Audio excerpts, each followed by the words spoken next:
નમસ્કાર. ધોરણ 6 ના વહાલા વિદ્યાર્થી મિત્રો, સ્વાગત છે તમારું આપણી પોતાની યુટ્યુબ ચેનલ ઓશિયન ઓફ નોલેજમાં.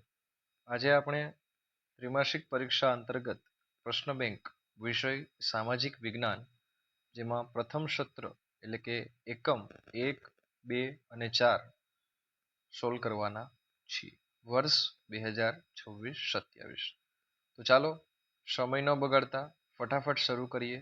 ત્રિમાસિક કસોટી ઓગસ્ટ 2026 થી આપણે શરૂ કરીએ.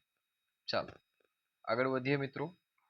તો અહીંયા આપણને પ્રકરણ 1 આપેલું છે અને એમાં આપણને આકૃતિ આપેલી છે. એમાં દર્શાવેલા કાલ્પનિક નગરના નકશામાં જો કોઈ વ્યક્તિ રેલવે સ્ટેશનથી નીકળીને ક્રમશઃ હોસ્પિટલ અને પછી બેંક જાય છે તો તે કઈ મુખ્ય દિશાઓમાં મુસાફરી કરી હશે એ આપણે લખવાનું છે. તો એમાં જવાબ આવશે દક્ષિણ અને ઉત્તર પૂર્વ. આગળ વધીએ. પ્રશ્ન ક્રમાંક 2.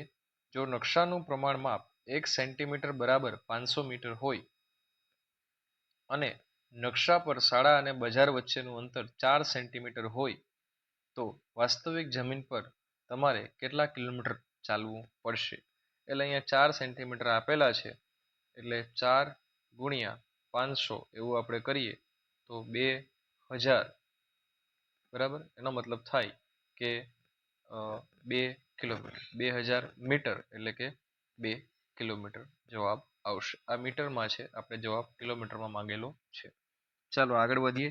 એક ખગોળશાસ્ત્રી પૃથ્વીના ગ્લોબ પર 0 ડિગ્રી ઉત્તર અક્ષાંશથી 90 ડિગ્રી ઉત્તર અક્ષાંશનું નિરીક્ષણ કરે છે તો તેના દ્વારા અવલોકન કરાતા અક્ષાંશ વૃત્તોના કદમાં કેવો ફેરફાર જોવા મળશે?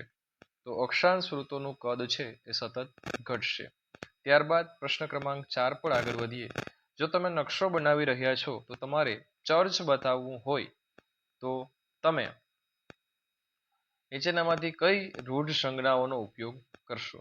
તો મિત્રો આમ તો આ સી જે આકૃતિ છે એ થોડી અધૂરી આકૃતિ આપણે કહી શકાય, બરાબર.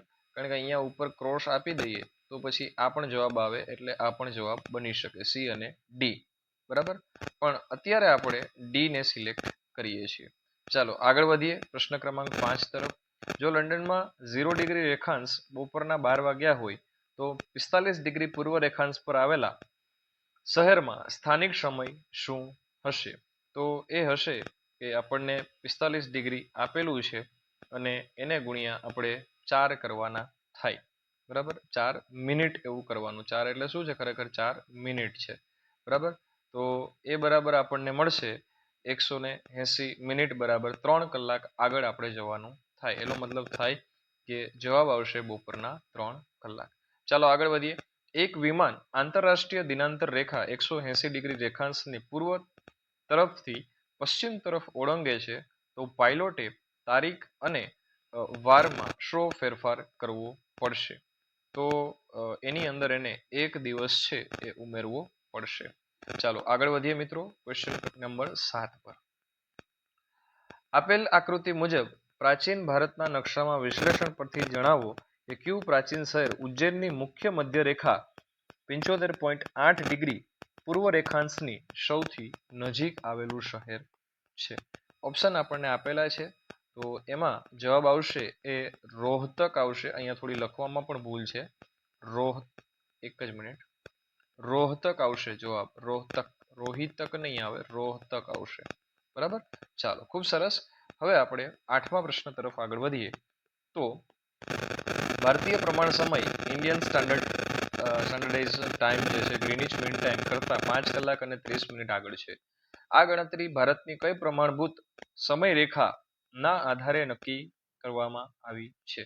તો એ તો ખાસ આપણે યાદ રાખવાનું છે 82.5 ડિગ્રી પૂર્વ રેખાંશ. ચાલો આગળ વધીએ મિત્રો. નંબર 9 નો પ્રશ્ન છે. કોઈ નકશાના નિર્માણમાં જો પર્વતો, નદીઓ અને મહાસાગરો જેવી કુદરતી વિગતો જ દર્શાવવી હોય તો તમે નીચેનામાંથી કયા પ્રકારનો નકશો છે એની પસંદગી કરશો? તો એમાં આવશે ભૌતિક નકશો. 10મો છે. શતરંજની રમતમાં જો એક પ્યાદું D2 પરથી 2 ઘર આગળ વધે તો D4 પર પહોંચે છે. આ જ તાર્કિક સિદ્ધાંત પૃથ્વી પર સ્થાન નક્કી કરવા માટે કઈ પદ્ધતિ તરીકે ઓળખાય છે? તો એમાં આવશે નિર્દેશાંક પદ્ધતિ, પ્રકરણ 1. ત્યારબાદ પૃથ્વી પર પોરબંદર અને તિનસુકિયા જે અસમમાં આવેલું છે વચ્ચે આશરે 30 ડિગ્રી રેખાંશનો તફાવત છે. જો તિનસુકિયામાં આજે સૂર્યાસ્ત સાંજે 5 વાગે થાય છે તો પોરબંદરમાં એ સમયે શું સ્થિતિ હશે? તો એમાં આવશે કે આપણે ત્યાં હજુ દિવસનું અજવાળું હશે અને આશરે 2 કલાક પછી આપણે અહીંયા સૂર્યાસ્ત થશે. ચાલો ફ્રેન્ડ્સ આગળ વધીએ. નંબર 12 પરનો જે પ્રશ્ન છે એને સોલ્વ કરવાનો પ્રયત્ન કરીએ. રૂઢ સંજ્ઞાઓના આધારે જણાવો કે નકશામાં PS તરીકે જો સંકેત દોરેલો હોય તો એ શું દર્શાવે છે? કઈ જાહેર સુવિધા છે? Police station. ચાલો ત્યારબાદ 13મું છે નકશા નિર્માણમાં ગોળાકાર પૃથ્વી સપાટીને સમતલ કાગળ પર યથાવત દર્શાવવી કેમ અશક્ય છે અને તેના માટે નારંગી છાલનું કયું ઉદાહરણ બંધ બેસે છે? તો આવશે છાલને તોડ્યા વગર સમતલ ગોઠવી શકાતી નથી. નેક્સ્ટ આપણે જોઈએ પ્રશ્ન ક્રમાંક 14 પર. જો કોઈ વહાણ 180 ડિગ્રી રેખાંશ પર મુસાફરી કરી રહ્યું છે તો તે રેખાંશને કયા નામથી દર્શાવવું વધુ સચોટ રહેશે? તો એમાં આપણે કહી શકીએ કે માત્ર 180 ડિગ્રી, જે બંને માટે સામાન્ય છે. નેક્સ્ટ 15મો પ્રશ્ન જોઈએ મિત્રો આપણે. તો રશિયા દેશ એટલો વિશાળ છે કે તેમાં કુલ 11 ટાઈમ ઝોન આવેલા છે. જો કોઈ વ્યક્તિ પૂર્વ રશિયાથી પશ્ચિમ રશિયા તરફ મુસાફરી કરે તો તેને પોતાની ઘડિયાળ કેટલી વખત ગોઠવવી પડે? 10 વખત ગોઠવવી પડે. ટેક્સ્ટબુકના બેઠા જ પ્રશ્નો છે મિત્રો. જો તમે આપણા કરાવેલા લેક્ચર્સ જોયા હશે તો તમને ઘણું આસાન થઈ જશે. 16મો પ્રશ્ન છે. આપેલા આકૃતિ મુજબ ગ્રીનિચ રેખા એટલે કે 0 ડિગ્રી રેખાંશ અને વિષુવવૃત્ત જે આપેલું છે બંને એકબીજાને કયા મહાસાગરમાં છેદતા દેખાય છે? તો ખૂબ સરસ છે આનો જવાબ, એટલાન્ટિક મહાસાગર, આફ્રિકા ખંડની પશ્ચિમે. નેક્સ્ટ છે આપેલા નકશામાં ના આધારે ભારતના અક્ષાંશીય અને રેખાંશીય વિસ્તારનું વિશ્લેષણ કરી જણાવો કે ભારત કયા ગોળાર્ધમાં આવેલો છે? એ તો આપણે યાદ જ રાખવું પડશે અને ખાસ ઉત્તર અને પૂર્વ ગોળાર્ધની અંદર ભારત આવેલું છે. બરાબર મિત્રો. ચાલો હવે આપણે આગળ વધીએ નેક્સ્ટ પ્રશ્ન તરફ. પ્રશ્ન ક્રમાંક 18 છે. નકશાવાળી વાદળી રંગનો ઉપયોગ સામાન્ય રીતે કઈ ભૌગોલિક? તો વાદળી આવે એટલે જળ સ્વરૂપ હોય. પૃથ્વી પોતાની ધરી પર 24 કલાકમાં એક આખું ચક્કર પૂરું કરે છે. આ ગાણિતિક સંબંધના આધારે પૃથ્વી 1 કલાકમાં કેટલા ડિગ્રી ફરતી હશે? તો આપણે કશું નથી કરવાનું, 360 ભાગ્યા 24 કરી દઈએ એટલે આપણને જવાબ મળશે 15 ડિગ્રી. બરાબર. ચાલો થઈ ગયું. નેક્સ્ટ 20મો પ્રશ્ન જોઈએ. આંતરરાષ્ટ્રીય દિનાંતર રેખા જે છે ને નકશામાં એકદમ સીધી રેખાના બદલે વાંકી ચૂકી દર્શાવવામાં આવે છે. એનું કારણ છે કે ટાપુ અથવા જમીનના બે ભાગોને અલગ તારીખથી અટકાવવા માટે. 21મો પ્રશ્ન છે. પૃથ્વીના ગોળા પર જ્યારે તમે વિષુવવૃત્તથી જેમ જેમ ઉત્તર તરફ અથવા દક્ષિણ તરફ આગળ વધો છો ત્યારે અક્ષાંશ દ્વારા નિર્દેશિત વર્તુળ કેવા થતા જાય છે? તો એ આપણને ખ્યાલ છે, નાના થતા જાય. 22મો પ્રશ્ન છે. રેખાંશ બાબતે કયું વિધાન સાચું નથી? તો એની અંદર આવશે તે વર્તુળ સ્વરૂપમાં હોય છે. ખરેખર એ કેવા હોય? અર્ધવર્તુળ હોય છે. ચાલો 23મો પ્રશ્ન જોઈ લઈએ ફટાફટ. અક્ષાંશ અને આબોહવા વચ્ચેના સંબંધમાં નીચેનામાંથી કયું વિધાન ખોટું છે? તો એમાં આપણે ડી વિધાન ખોટું છે. ચાલો 24મો પ્રશ્ન ફટાફટ જોઈ લઈએ. આંતરરાષ્ટ્રીય દિનાંતર રેખાના સંદર્ભમાંથી નીચેનામાંથી કયું વિધાન ખોટું છે? તો એની અંદર આ પેલું જ ખોટું છે. ચાલો નેક્સ્ટ. 1 PM 15 ડિગ્રી પૂર્વ રેખાંશ 11 AM પર જવાબ શું આવે? તો આવશે 15 ડિગ્રી પશ્ચિમ રેખાંશ. ચાલો આગળ વધીએ. પ્રકરણ 2 તરફ આગળ જઈએ મિત્રો. તો એમાં ઘણા બધા વિકલ્પો આપેલા છે. હવે બધા વિકલ્પોના હું જવાબો આવી રીતના ટીક કરતો જઈશ, તમારે માત્ર જોવાનું રહેશે. જો પૃથ્વી પર તમામ મહાસાગરો સુકાઈ જાય તો વાતાવરણમાં ઓક્સિજન કયા ગોળાર્ધમાં જમીનનું પ્રમાણ સૌથી વધારે તમને જોવા મળશે? તો ઉત્તર ગોળાર્ધ છે. પ્રશ્ન ક્રમાંક 4 છે. આકૃતિ નિરીક્ષણ કરી ઉત્તર અમેરિકા અને યુરોપની વચ્ચે કયો મહાસાગર આવેલો છે જણાવવાનું છે? તો એટલાન્ટિક આવશે. ચાલો એક વિદ્યાર્થી વર્ગખંડમાં જે તે નકશો જોઈ રહ્યો છે અને આ ટેક્સ્ટબુકનો આમ તો પ્રશ્ન કહી શકાય. યુરોપ અને એશિયા, જેને યુરેશિયા કહેવાય. ગ્રીનલેન્ડ ટાપુને ખંડ કહેવામાં આવતો નથી, કારણ તેનું કારણ છે કે તેનું ખંડ કદ છે સરખામણીની બાકીના ખંડોની સરખામણીમાં નાનું છે એટલા માટે. ચાલો નેક્સ્ટ પ્રશ્ન જોઈએ 7મા નંબરનો. પૃથ્વી પર પીવાલાયક પાણીનો જથ્થો મર્યાદિત હોવાનું કારણ શું છે? તો મહાસાગરો છે. ભારતનું સંશોધન મથક દક્ષિણ ગંગોત્રી છે. કયા ખંડમાં આવેલું છે? એન્ટાર્કટિકા. વિશ્વનો સૌથી મોટો અને ઊંડો મહાસાગર કયો છે? તો પેસિફિક છે. નેક્સ્ટ કોલકાતા વાળો પ્રશ્ન છે. એ પણ આમ તો ટેક્સ્ટબુકનો બેઠો જ પ્રશ્ન કહી શકાય. ત્યારબાદ જો પૃથ્વી પર જળચક્ર બંધ થઈ જાય તો સી આવશે. ક્ષેત્રફળની દ્રષ્ટિએ સૌથી નાનો ખંડ કયો છે? તો ઓસ્ટ્રેલિયા છે સૌથી નાનો છે. નેક્સ્ટ, અને આ આઈએમપી પ્રશ્ન છે. યુરોપ અને એશિયા ભૌગોલિક રીતે એક જ ભાગ પર આવેલા છે. ઐતિહાસિક અને સાંસ્કૃતિક ભિન્નતા. સમુદ્રી શેવાળ અને સમુદ્રી ઘાસ પૃથ્વી માટે કઈ રીતે સૌથી મહત્વની ભૂમિકા ભજવે છે? તો એની અંદર આવશે આ. ચાલો, 15મો પ્રશ્ન છે જેની અંદર ગ્રીનલેન્ડ આવે છે. 16મો પ્રશ્ન છે જેની અંદર લક્ષદ્વીપ ટાપુઓ છે. 17મો પ્રશ્ન છે તો એની અંદર બી આવે છે. પછી ત્યારબાદ ફટાફટ જોઈએ 18મો પ્રશ્ન જેમાં સી આવે છે. 19મો પ્રશ્ન છે કે જેની અંદર બી આવે છે. 20મો પ્રશ્ન ખાસ યાદ રાખજો આઈએમપી છે અને એના માટે આવે છે NDMA, નેશનલ ડિઝાસ્ટર મેનેજમેન્ટ. બરાબર. ચાલો, 21મો પ્રશ્ન છે એમાં બાષ્પીભવન વાળી વાત છે. 22મો પ્રશ્ન છે જેમાં બે પ્રશ્નો આપણને પૂછ્યા છે તો એની અંદર 22મા પ્રશ્નમાં એન્ટાર્કટિકા જવાબ આવશે, એટલે કે ડી. અને 23મો પ્રશ્ન છે હિન્દ મહાસાગર. ચાલો, હવે આગળ વધીએ મિત્રો. પ્રકરણ 4 તરફ આપણે જવાનું છે જેની અંદર આપણને અમુક પ્રશ્નો પૂછેલા છે. મેં તમને કીધું હતું હમણાં જ આપણે ચેપ્ટર ભણ્યા છે અને મેં તમને આઈએમપી તરીકે ટીક કરાવેલું છે. યાદ રાખજો, આમાંથી પ્રશ્નો પૂછાશે. ઉપરની આકૃતિમાં દર્શાવેલ સમયરેખા મુજબ પૃથ્વીની ઉત્પત્તિ અંદાજિત કેટલા વર્ષો પહેલા? તો 4.54 અબજ વર્ષ પહેલા. ઉપરની આકૃતિ પરથી અન્ય પ્રશ્નો પૂછેલા છે તો એમાં પ્રથમ કોષોની જે ઉત્પત્તિ છે એમાં એ આવશે. પછી વાતાવરણીય પ્રાણવાયુનો જે ઉદ્ભવનો સમયગાળો છે એ 2.33 અબજ પહેલા. પછી ઉત્ક્રાંતિનો સાચો ક્રમ પૂછેલો છે અને આ મોસ્ટ આઈએમપી પ્રશ્ન કહી શકાય મિત્રો. એમાં આવશે બેક્ટેરિયા, પરવાળા, માછલી, સરીસૃપ એટલે કે ડાયનાસોર અને પછી મનુષ્ય. ગ્રેગરિયન કેલેન્ડર મુજબ બીજું લીપ વર્ષ એટલે શું? લીપ વર્ષ એટલે શું? બરાબર. તો એની અંદર આવશે જે તે વર્ષને જો 4 વડે નિશેષ ભાંગી શકાય તે. છઠ્ઠો પ્રશ્ન છે કે ભાઈ એમાં પૂનમના દિવસે જ આવે છે તો એ આપણે હમણાં જ આપણે ચેપ્ટર સોલ્વ કર્યું ત્યારે એની ચર્ચા કરી ગયા. ચંદ્ર આવશે. ચાલો, 7માની અંદર એ આવશે. પછી 8મા નંબરનો પ્રશ્ન છે ઐતિહાસિક બાબતોને તાગ મેળવવા જીવાશ્મ વિજ્ઞાનની અશ્મિ નીચેનામાંથી કોના અવશેષોનો અભ્યાસ કરે? તો તમામનો. બરાબર. ચાલો, 9મો પ્રશ્ન જે આપેલો છે એ ખાસ શાંતિથી તમારે એને વાંચવાનો છે અને પછી એનો જવાબ આપવાનો છે. 9મા પ્રશ્નની અંદર એમાં બી આવશે. બરાબર. 400 ને આમ તો 9મો પ્રશ્ન આપણે ગણીએ તો 200 અને 500 એટલે 500 વર્ષ આવશે. ચાલો, 10મો પ્રશ્ન છે એની અંદર બી આવશે. પછી 11મો પ્રશ્ન શૈલ ચિત્રો આપેલા છે જેની અંદર પણ બી આવશે. 12મો પ્રશ્ન છે ગ્રેગરિયન કેલેન્ડર મુજબ સામાન્ય રીતે કયા વર્ષને લીપ વર્ષ ગણવામાં આવતું નથી? તો અહીંયા 1900 છે એ ગણાવતું, એ શતાબ્દી છે, 400 વડે નિશેષ ભાંગી શકાય એમ નથી. 13મો પ્રશ્નની જો ચર્ચા કરીએ મિત્રો તો જો ગૌતમ બુદ્ધને અંદાજિત જન્મ આટલા 560 બિફોર ક્રાઇસ્ટ એરા થયો હોય તો 2024ના વર્ષની ગણતરી કરતા તેમનો જન્મ આશરે કેટલા વર્ષ પહેલા થયો હશે? તો 2583 વર્ષ પહેલા. બરાબર. ચાલો, ખરેખર આમ તો ગણતરી કરો ને તો 560 પ્લસ 2024 એટલે 2584 જેવો જવાબ આવે, પણ આપણે સૌથી નજીકનો જવાબ પસંદ કરીએ.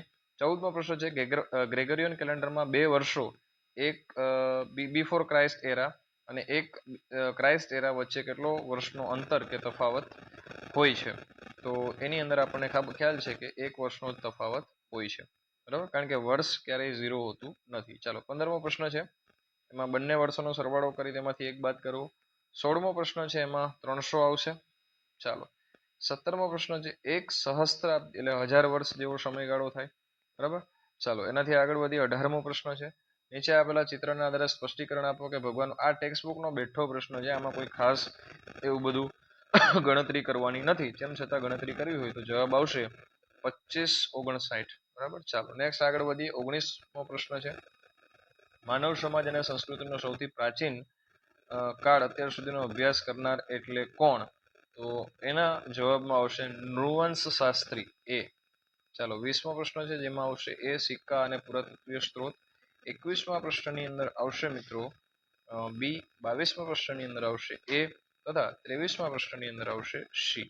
બરાબર. ચાલો, મોસ્ટ આઈએમપી પ્રશ્નો બધા પૂછી લીધા છે. અહીંયા રાષ્ટ્રીય સંગ્રહાલય એટલે કે નેશનલ મ્યુઝિયમ ક્યાં આવેલું છે? અને આ જ આપણો ભારતની વાત કરે છે એટલે નવી દિલ્હી, અને એટલે જ આ મોસ્ટ આઈએમપી છે. ચાલો, ફરી પાછો આકૃતિવાળો પ્રશ્ન છે અને એમાં માનવ હોમોસેપિયન્સનો વસવાટ કેટલા વર્ષ પૂર્વેથી છે એવું તમારે જવાબ આપવાનો છે. તો 3 લાખ વર્ષ પૂર્વેથી છે, જે અહીં તમને આકૃતિમાં પણ દેખાઈ શકે. ચાલો આગળ વધીએ. ગ્રેગોરિયન કેલેન્ડર છે એમાં સામાન્ય રીતે કેટલા વર્ષમાં દિવસો હોય છે? આપણે જે ફોલો કરીએ એ જ 365 એ જ ગ્રેગોરિયન કેલેન્ડર છે. ઇતિહાસમાં સદી એટલે કેટલા વર્ષ? તો 100 વર્ષ. પછી ભૂસ્તરશાસ્ત્રી છે. પલ્લી શબ્દનો અર્થ અને એ સૌથી આઈએમપી પ્રશ્ન કહી શકાય, એક વસાહત અથવા નાનું ગામ. ચાલો આગળ વધીએ. સિક્કાઓ, તામ્રપત્રો અને હસ્તપત્રો એ કયા પ્રકારના સ્ત્રોતની અંદર ગણવામાં આવે છે? તો એ બધા પુરાતત્વીય છે. ત્યારબાદ ઈસુ ખ્રિસ્તના જન્મ પહેલા હોય તો BCE આવે, એના જન્મ પછી હોય તો આફ્ટર ક્રાઇસ્ટ વાળું જે વાત છે એ આવે છે. નેક્સ્ટ 32મો પ્રશ્ન છે એની અંદર 2001 CE આવે. 33મા પ્રશ્નની અંદર બી આવશે. 34મો પ્રશ્ન જે છે એની અંદર પણ બી આવશે, તામ્રપત્ર. ચાલો 35મા પ્રશ્નની અંદર આપણે, એટલે એનો મતલબ તમને એવું થાય મિત્રો, સમજી શકો છો કે આ પ્રશ્ન ચેપ્ટરમાંથી, ચોથા નંબરના ચેપ્ટરમાંથી તમને ભયંકર રીતે MCQs પૂછાવાની સંભાવના છે, તો ખાસ તમારે એ બધા કરી લેવા. ચાલો આગળ વધીએ. 38મા નંબરના પ્રશ્ન પર, શરૂઆતમાં માનવી નદીના કિનારે વસવાટ કરવા તરફ કેમ આકર્ષાયો હતો? તો પાણીની ઉપલબ્ધતા અને જમીનની ફળદ્રુપતા. 39મો પ્રશ્ન, આપણે ભૂતકાળના પ્રકાશમાં જ વર્તમાન સમાજને સંપૂર્ણ રીતે સમજી શકીએ તેમ છીએ, આ વિધાન શું સૂચવે છે? તો વર્તમાનની સમસ્યાઓને. બરાબર. ચાલો 40મો પ્રશ્ન જોઈએ. પ્રાચીન કાળના ગુફા ચિત્રો વાળો જે પ્રશ્ન છે એની અંદર સી આવે છે. ચાલો 41મો પ્રશ્ન ફટાફટ જોઈ લઈએ મિત્રો. બરાબર, કારણ કે આ એક જ ચેપ્ટર એવું છે કે જેની અંદર આપણે 63 જેટલા MCQs આપેલા છે. ચાલો 41મા પ્રશ્નની વાત કરીએ મિત્રો, એમાં ખેતી અને પશુપાલનની શરૂઆત આવશે. 42મો પ્રશ્ન છે એની અંદર આપણને ખેતી અને વસવાટ. 43મા પ્રશ્નમાં કાયમી વસવાટ આવશે. 44મો જે પ્રશ્ન છે એની અંદર અનાજનો સંગ્રહ કરવામાં. 45મો પ્રશ્ન જે આપેલો છે તેની અંદર આપણને જોવા મળશે કે એમાં આવશે બી, એટલે કે ખેતી અને પશુપાલનથી. બરાબર મિત્રો. ચાલો ફટાફટ આગળ વધીએ. 46મો પ્રશ્ન જોઈએ. નીચેના પૈકી કયું જોડકું યોગ્ય છે? તો 46માની અંદર જો આપણે વાંચીને જવાબ આપીએ તો માટીકામ અને અનાજ સંગ્રહ. 47મો પ્રશ્ન છે, પ્રારંભિક સમાજમાં શ્રમ વિભાજનનો મુખ્ય લાભ કયો હતો? તો એની અંદર આવશે કાર્ય વધુ અસરકારક બન્યું. 48મો પ્રશ્ન છે, ધાતુશાસ્ત્રના વિકાસથી કયું ક્ષેત્ર પ્રભાવિત થયું? કૃષિ અને સાધનો. નેક્સ્ટ, નીચેના પૈકી કયું પ્રારંભિક સભ્યતાનું લક્ષણ નથી? માત્ર શિકાર. ચાલો આગળ વધીએ. ચાર્ટ આપેલો છે અને ચાર્ટ પરથી આપણે પ્રશ્નોના જવાબ આપીએ. ઉપર આપેલા ચાર્ટ મુજબ તામ્રપત્ર અને સિક્કાઓ કયા મુખ્ય સ્ત્રોતની અંદર આવેલા હોય છે? તો પુરાતત્વીય શાસ્ત્રો. નીચેનામાંથી કયો સ્ત્રોત મૌખિક સ્ત્રોતનું ઉદાહરણ છે એવું પૂછેલું છે? તો લોક સાહિત્ય અને વંશાવલી. 52મો પ્રશ્ન જે આપેલો છે એની અંદર આવશે એ. 53મો જે પ્રશ્ન છે એની અંદર આવશે બી. 54મો જે પ્રશ્ન છે એની અંદર આવશે સી. 55મા પ્રશ્નની અંદર બી આવે છે.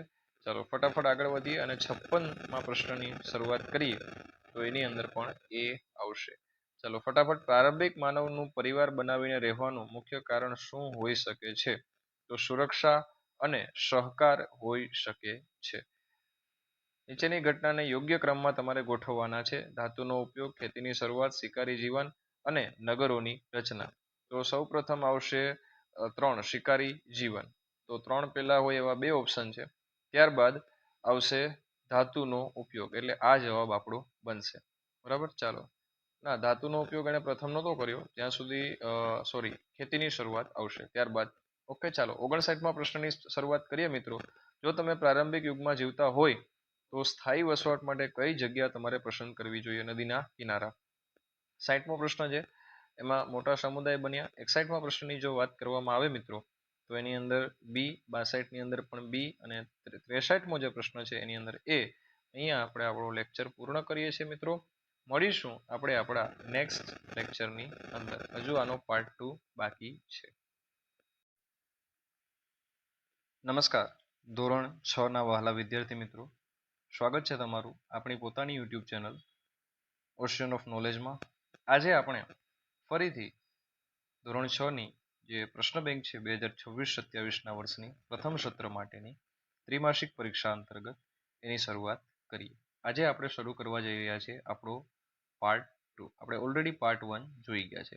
ચાલો આગળ વધીએ. પ્રકરણ 1, જેમાં ખાલી જગ્યાઓ આપણે પૂરવાની શરૂઆત કરીએ.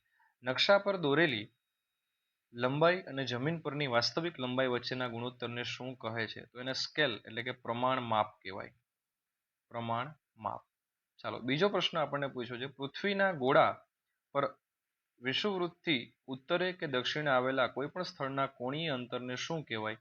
તો એને મિત્રો અક્ષાંશ કહેવાય. એને અક્ષાંશ કહેવાય. ચાલો ત્રીજો પ્રશ્ન જોઈએ. લંડનના ગ્રીનિચ વિસ્તારમાંથી પસાર થતી 0 ડિગ્રી રેખાંશને ખાલી જગ્યા તરીકે ઓળખવામાં આવે છે. તો મિત્રો એને ગ્રીનિચ રેખા અથવા તો મુખ્ય મધ્યાહન રેખા, આપણે એને ગ્રીનિચ રેખા કહી દઈએ. ગ્રીનિચ રેખા અથવા તો મુખ્ય મધ્યાહન રેખા કહેવાય. ચાલો, જો કોઈ બે શહેરો વચ્ચે 15 ડિગ્રી રેખાંશનો તફાવત હોય તો તેમના સ્થાનિક સમયમાં ખાલી જગ્યા કલાકનો તફાવત હશે. 1 કલાકનો તફાવત હોય. ચાલો આગળ વધીએ. નેક્સ્ટ, અક્ષાંશ અને રેખાંશો રેખાઓ પરસ્પર જોડાઈને પૃથ્વી પર જે જાળી જેવી રચના બનાવે છે તેને શું કહેવાય? તો તેને રેખા ઝાડ અથવા તો ગ્રીડ કહે છે. રેખા ઝાડ પણ કહેવાય, અને રેખા ઝાડ પણ કહે છે અથવા તો ગ્રીડ પણ કહેવાય, જે તમારે લખવું હોય તે. ચાલો નેક્સ્ટ આગળ વધીએ. પ્રાચીન ભારતમાં ખગોળશાસ્ત્રીય ગણતરી માટે ખાલી જગ્યા શહેર કેન્દ્ર સ્થાને હતું. તો મધ્યપ્રદેશનું ઉજ્જૈન શહેર છે એ કેન્દ્ર સ્થાને હતું. ચાલો આગળ વધીએ. નકશા પર પાકા રસ્તા દર્શાવવા માટે ખાલી જગ્યા રૂઢ સંજ્ઞાનો ઉપયોગ થાય છે. આવી બે કાળી રેખાઓનો ઉપયોગ થાય છે. એવું લખવું હોય તો સમાંતર લાલ અથવા તો કાળી બેવડી રેખા એવું પણ લખી શકો. ચાલો આગળ વધીએ. નેક્સ્ટ પ્રશ્ન છે, ભારતનો પૂર્વ પશ્ચિમ વિસ્તાર 68 ડિગ્રી ઈસ્ટથી ખાલી જગ્યા ઈસ્ટ સુધી તો વિસ્તરાયેલો છે તો 97.25 ડિગ્રી થઈ ગયું. ચાલો નેક્સ્ટ પ્રશ્ન છે, પૃથ્વી પોતાની ધરી પર ખાલી જગ્યાથી પૂર્વ દિશા તરફ ફરે છે તો એમાં આવશે પશ્ચિમ. એમાં આવશે પશ્ચિમ. ચાલો નેક્સ્ટ 10મો પ્રશ્ન છે, ગ્રીનિચ રેખાથી પૂર્વ તરફ જતા સ્થાનિક સમયમાં પ્રતિ 15 ડિગ્રીએ 1 કલાક વધે છે અથવા તો આગળ હોય છે. ઉત્તર પૂર્વ અને દક્ષિણ પૂર્વની વચ્ચેની મુખ્ય દિશા કઈ આવેલી છે? 11મો પ્રશ્ન છે, નકશાના પુસ્તક અથવા ખાલી જગ્યાના સંગ્રહને નકશા પોથી કહેવાય. નકશા પોથી. 12મા પ્રશ્નની અંદર આવશે મુખ્ય દિશા છે એ મેં હમણાં તમને કીધું એમ પૂર્વ આવશે. અને 13મા પ્રશ્નની અંદર આવશે પોતાની આંતરરાષ્ટ્રીય દિનાંતર રેખા ઓળંગતી વખતે મુસાફરે પોતાની ઘડિયાળમાં તારીખ અથવા તો વાર બદલવો પડે. તારીખ અથવા તો વાર બદલવો પડે, સમય નહીં, યાદ રાખજો. આગળ વધીએ મિત્રો. પ્રકરણ 2 ની જો ચર્ચા કરીએ તો એમાં પૃથ્વી અને સપાટી પર લગભગ ખાલી જગ્યા ભાગ પર 3/4 ભાગ પર 3/4 એટલે આશરે ટકાવારીમાં પૂછે તો 71%. બરાબર. ચાલો, જમીનના એક મોટા સતત વિસ્તૃત ભૂમિ ભાગને ખંડ કહેવામાં આવે છે. વિશ્વનો સૌથી મોટો ટાપુ છે એ ગ્રીનલેન્ડ ટાપુ છે. કયો ટાપુ છે? ગ્રીનલેન્ડ ટાપુ છે. ચાલો ત્યારબાદ ભારતની પશ્ચિમ દિશાએ આપણને ખ્યાલ છે અરબી સમુદ્ર આવેલો છે. નેક્સ્ટ, પૃથ્વી પર અડધાથી વધુ ઓક્સિજન છે એ આપણને સમુદ્રની વનસ્પતિ દ્વારા ઉત્પન્ન થાય છે. લક્ષદ્વીપ ટાપુઓ ખાલી જગ્યાના ઉપસાગરમાં આવેલા છે. તો અરબી સમુદ્ર જે છે આપણો એના ઉપસાગરમાં આવેલા છે. ચાલો એના પછી ભૂસ્તરશાસ્ત્રીઓ યુરોપ અને એશિયાને સંયુક્ત રીતે યુરેશિયા કહે છે. શું કહે છે? યુરેશિયા. ચાલો નેક્સ્ટ, જો તમારે ઓસ્ટ્રેલિયાથી દક્ષિણ અમેરિકા જવું હોય તો તમારે ખાલી જગ્યા મહાસાગર છે એ ઓળંગવો પડે. તો મિત્રો એની અંદર જવાબ આવશે પેસિફિક મહાસાગર આપણે ઓળંગવો પડે. કયો મહાસાગર? પેસિફિક મહાસાગર. ચાલો, સમુદ્રના તળિયે જ્વાળામુખી ફાટવાથી ખાલી જગ્યા મોજા ઉદ્ભવી શકે છે. તો મોસ્ટ આઈએમપી છે, યાદ રાખજો, સુનામી. આગળ તો અડધો. વિશ્વનો સૌથી નાનો જે મહાસાગર છે એ આર્કટિક મહાસાગર છે. કયો મહાસાગર છે? આર્કટિક મહાસાગર. પૃથ્વી પર પાણીનું પ્રમાણ હોવાથી અવકાશ યાત્રીઓએ તેને પ્રેમથી પૃથ્વીને ખાલી જગ્યા નામ આપ્યું હતું. તો એની અંદર આવશે નીલો ગ્રહ. શું નામ છે? નીલો ગ્રહ. ચાલો, બ્લુ પ્લેનેટ. નેક્સ્ટ, પૃથ્વી પરનો સૌથી મોટો અને ઊંડો જળ વિસ્તાર એટલે કયો મહાસાગર? તો એ છે પેસિફિક મહાસાગર. આ પણ મોસ્ટ આઈએમપી પ્રશ્ન છે, યાદ રાખજો, પેસિફિક મહાસાગર. નેક્સ્ટ આપણે જોઈએ તો ભારતે એન્ટાર્ક્ટિકામાં વૈજ્ઞાનિક સંશોધન માટે અત્યાર સુધીમાં સ્થાપેલા કેન્દ્રો પૈકી પ્રથમ જો કોઈ કેન્દ્ર હોય તો એ છે દક્ષિણ ગંગોત્રી. કયું છે? દક્ષિણ ગંગોત્રી. મોસ્ટ આઈએમપી છે, યાદ રાખજો, દક્ષિણ ગંગોત્રી. નેક્સ્ટ, ભારતની પૂર્વ દિશાએ આવેલી વિશાળ જળરાશિને શું કહેવાય? તો એને બંગાળનો ઉપસાગર કહેવાય. સોરી, એને કહેવાય બંગાળનો ઉપસાગર. બંગાળનો ઉપસાગર. ચાલો નેક્સ્ટ, પૃથ્વી માટે જરૂરી ઓક્સિજનના અડધાથી વધુ હિસ્સો પેદા કરતા હોવાથી મહાસાગરોને પૃથ્વીના ફેફસા કહેવાય. શું કહેવાય? ફેફસા. કોઈક એક બુકમાં એમેઝોન જે જંગલ છે એને પણ ફેફસા કીધા છે પૃથ્વીના. તો ખરેખર પૃથ્વીના કેટલા ફેફસા છે એ જરા બુક છાપવાવાળા નક્કી કરી લેજો. ચાલો આગળ વધીએ. 16મો પ્રશ્ન છે, દક્ષિણ ગોળાર્ધમાં ઉત્તર ગોળાર્ધની સરખામણીએ જમીન કરતા ખાલી જગ્યાનો વિસ્તાર, તો પાણીનો વિસ્તાર વધારે છે. નેક્સ્ટ, કુદરતી આપત્તિઓનું આયોજન અને વ્યવસ્થાપન કરવા ભારતમાં ઉચ્ચ સ્તરે કઈ સંસ્થા કાર્યરત છે? NDMA. અને છેલ્લો, ચારેય બાજુથી પાણી વડે ઘેરાયેલા જમીનના નાના ટુકડાને ભૌગોલિક ભાષામાં ટાપુ અથવા તો બીજા શબ્દોમાં દ્વીપ કહેવાય. ટાપુ અથવા તો દ્વીપ કહેવાય. ચાલો પ્રકરણ 4ની ચર્ચાઓ કરીએ મિત્રો. સામાન્ય સંવત ને અંગ્રેજીમાં શું કહેવાય? CE કહેવાય. ઇતિહાસના સ્ત્રોતોમાં વંશાવલી અને લોક સાહિત્યનો સમાવેશ છે એ શેમાં કરવામાં આવે? મૌખિક સ્ત્રોતમાં કરવામાં આવે. નેક્સ્ટ જોઈએ આપણે, ગ્રેગોરિયન કેલેન્ડરમાં દર 4 વર્ષે એક લીપ વર્ષ હોય છે, જેમાં કેટલા દિવસ હોય? 366, બાકી 365. પૃથ્વી પર માનવનો ઇતિહાસ છે 3 લાખ વર્ષ પૂર્વેનો છે. ત્યારબાદ જે વ્યક્તિ ભૂતકાળનો અભ્યાસ કરે છે અને તેના વિશે લખે છે એને ઇતિહાસકાર કહેવાય. શું કહેવાય? ઇતિહાસકાર. ચાલો આગળ વધીએ. નેક્સ્ટ પ્રશ્ન, પૃથ્વીના ભૌતિક સ્વરૂપો જેવા કે માટી, પથ્થરો, પર્વતો વગેરેનો અભ્યાસ કરનાર જે વ્યક્તિ છે એને ભૂસ્તર શાસ્ત્રી કહેવાય. શું કહેવાય? ભૂસ્તર શાસ્ત્રી. ચાલો નેક્સ્ટ તરફ આગળ વધીએ. પ્રાચીન સમયના સિક્કા, હસ્તપ્રતો અને તામ્રપત્રો એ ઇતિહાસ જાણવાના પુરાતત્વીય સ્ત્રોતો છે. કેવા? પુરાતત્વીય, જૂનામાં જૂના પુરાતત્વીય સ્ત્રોતો છે. લાંબો સમય બરફથી ઢંકાયેલો હતો તેને આપણે હિમયુગ કહીએ. કયો યુગ કહીએ? હિમયુગ કહીએ છીએ. ચાલો નેક્સ્ટ, આજના સમયમાં વિશ્વભરમાં સામાન્ય રીતે જે કેલેન્ડર વપરાય છે એ ગ્રેગોરિયન કેલેન્ડર છે, જે આપણે વાપરીએ છીએ. Gregorian calendar. નેક્સ્ટ, 10 વર્ષના સમયગાળાને દાયકો કહેવાય. 100 વર્ષનો સમયગાળો હોય એને શતાબ્દી કહેવાય અથવા તો સદી કહેવાય. સદી.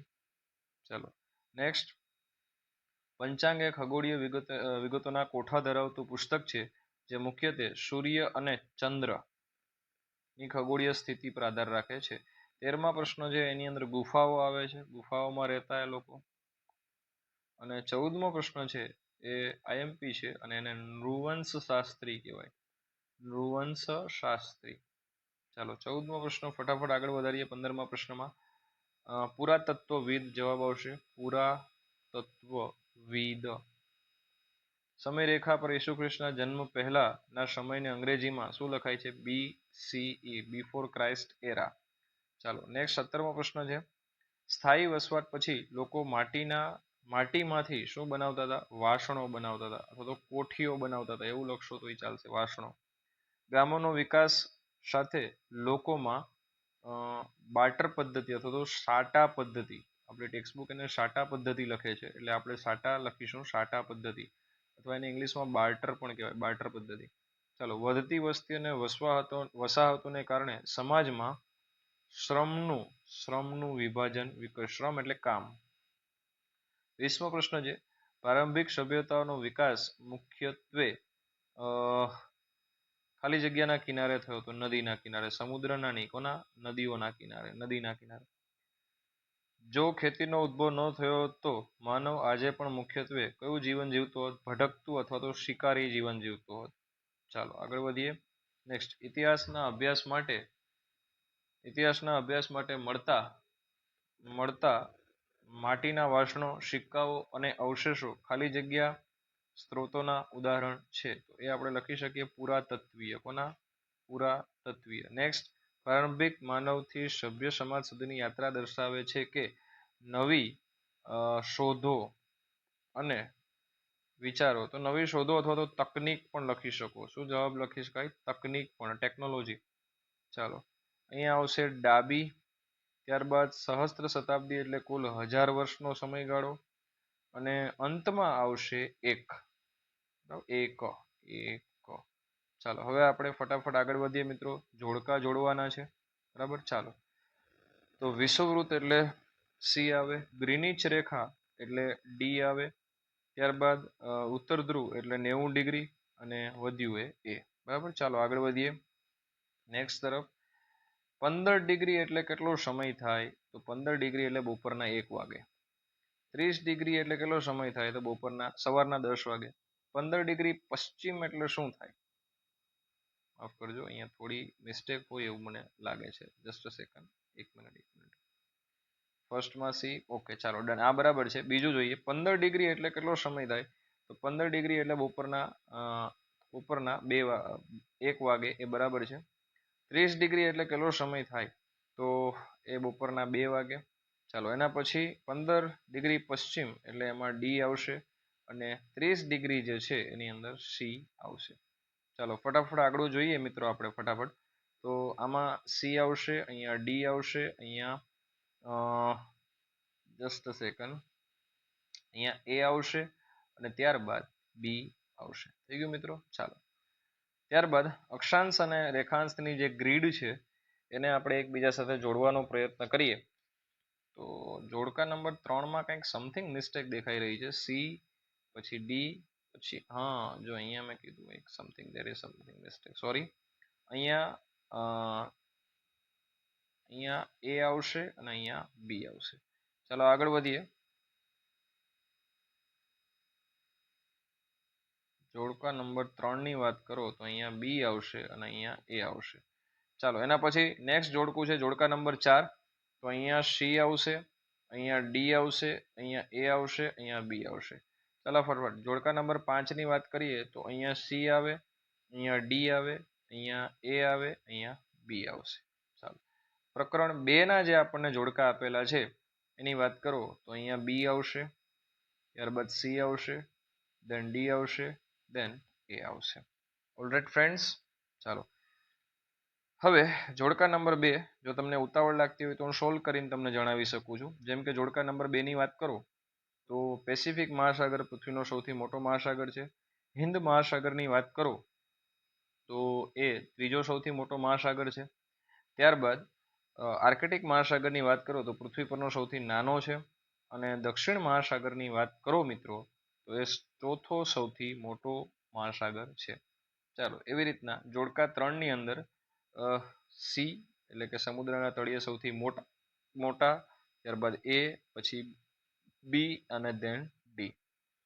બરાબર. ચાલો જોડકા નંબર 4ની વાત કરો તો સી, એ, બી અને ડી. આ મેં ઓલરેડી પહેલેથી જ સોલ્વ કરી રાખેલા છે, જેથી લેક્ચર ખૂબ લાંબો ન થાય અને તમારે પણ ફટાફટ પૂરું થઈ જાય. બરાબર. ચાલો પ્રકરણ નંબર 4ના પ્રથમ જોડકાની વાત કરો તો બી, સી, એ અને ડી આવશે. ત્યારબાદ જોડકા નંબર 2ની વાત કરો તો સી, ડી, એ અને બી આવશે. જોડકા નંબર 3ની વાત કરીશું મિત્રો તો સી, ત્યારબાદ ડી, ત્યારબાદ એ, ત્યારબાદ બી આવશે. નેક્સ્ટ ફટાફટ આગળ વધીએ. જોડકા નંબર 4ની વાત કરો તો જોડકા નંબર 4ની અંદર આવશે બી, સી, ડી, એ. બી, સી, ડી અને પછી એ આવશે. ચાલો ફ્રેન્ડ્સ આગળ વધીએ જોડકા નંબર 5 તરફ. એમાં આવશે સામૂહિક ખેતી, ખાનગી માલિકીની ભાવનાનો અભાવ હોય. ત્યારબાદ 5મા નંબરના જોડકાની અંદર ડી આવશે, ત્યારબાદ એ આવશે, ત્યારબાદ બી આવશે. અને અંતિમ જોડકું જોઈ લઈએ આપણે, બી, ત્યારબાદ એ, ત્યારબાદ ડી અને દેન સી આવશે. ઓલરાઈટ. ચાલો હવે આપણે 4 ચેપ્ટરના એક પછી એક ખરા ખોટા જણાવવાના છે. તો પ્રથમ છે અક્ષાંશની તમામ સમાંતર રેખાઓની લંબાઈ પૃથ્વીના ધ્રુવોને એક સીધી એક સરખી રહે. ખોટી વાત છે. ત્યારબાદ સાચું, ત્યારબાદ સાચું, દેન ખોટું. ચોથું નંબર ખોટું આવશે. 5મા નંબરની વાત કરો મિત્રો તો એ સાચું આવશે. 6ઠ્ઠા નંબરની વાત કરો તો એ ખોટું આવશે. તમારે જો કારણ જાણવું હોય પશ્ચિમ તરફ મુસાફરી કરીને આંતરરાષ્ટ્રીય દિનાંતર રેખા ઓળંગતી વખતે 1 દિવસ ઘટાડવો પડે. ના, એમાં 1 દિવસ શું કરવો પડે? એડ કરવો પડે, ઉમેરવો પડે. ખોટું. ત્યારબાદ સાચું. 9મા નંબરનું છે એ પણ સાચું છે. 10મું છે એ ખોટું છે, જ્યારે 11મું સાચું છે.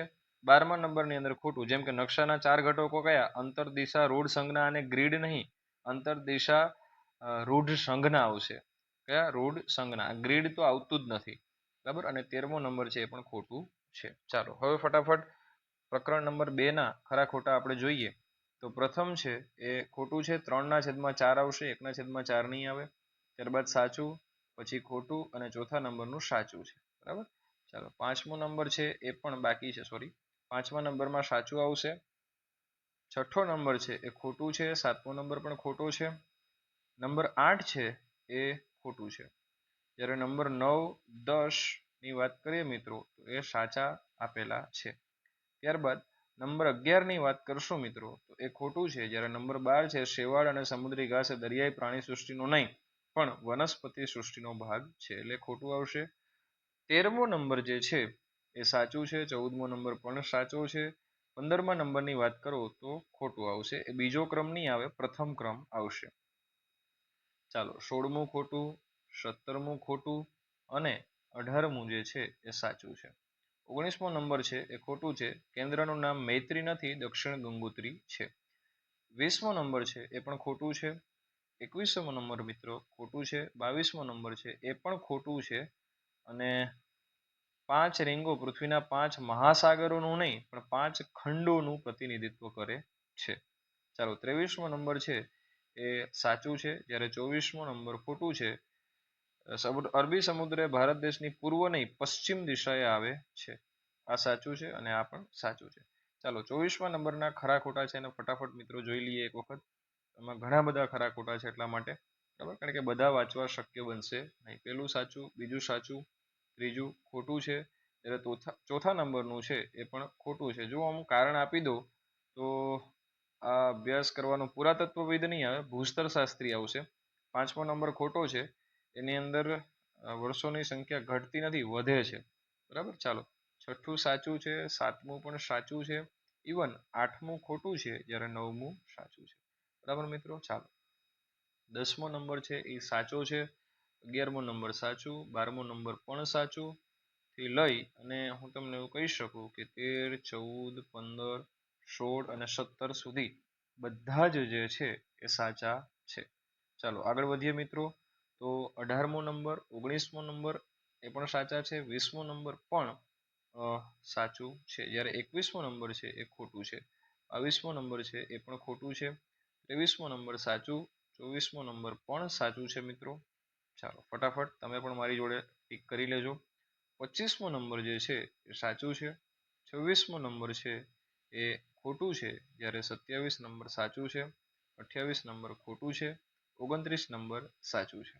ત્યારબાદ 30મો નંબર જુઓ તો એ ખોટું છે. નેશનલ મ્યુઝિયમ જે આઈએમપી છે એને હું તમને કહી દઉં કે એ નવી દિલ્હીમાં આવેલું છે, બરાબર. આ બધું યાદ રાખવાનું. મુંબઈમાં આવેલું નથી, નવી દિલ્હીમાં છે. 31મો નંબર સાચું છે. જ્યારે 32મું ખોટું છે. ઇવન 33 ખોટું છે અને 34મો નંબર સાચો છે, બરાબર. ચાલો હવે આપણને ટૂંક જવાબી પ્રશ્નો આપેલા છે પ્રકરણ 1ના મિત્રો. તો આ તમે તમારી ટેક્સ્ટબુકમાંથી અથવા તો અન્ય કોઈ જગ્યાએથી તમે મેળવી શકો છો, બરાબર છે. ચાલો કારણ કે આ એક માર્ક્સના જે પ્રશ્નો છે એ લખાવવા અને અહીંયા સોલ્વ કરવા થોડા પોસિબલ નથી મિત્રો. બાકી જે ટૂંકા જે પ્રશ્નો છે મિત્રો એ ટૂંકા બધા જ પ્રશ્નો આપણે સોલ્વ કરી દીધા છે. એટલે હવે તમારી આ સેશનમાં કશું બાકી રહેતું નથી. ચાલો મિત્રો મળીશું આપણા નેક્સ્ટ